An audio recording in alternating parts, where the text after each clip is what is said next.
আল্লাহ রাব্বুল আলামিন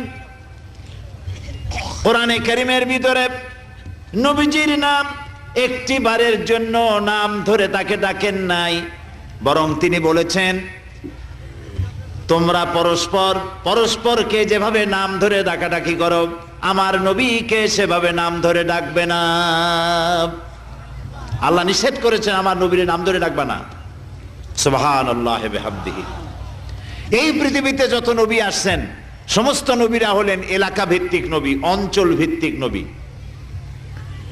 এক এক এলাকার, নূহ আলাইহিস সালাম এক এলাকার, মুসা আলাইহিস সালাম আলাক এলাকার, দাউদ আলাইহিস সালাম আরাক এলাকার, এরকম এলাকা ভাগ ভাগ করা।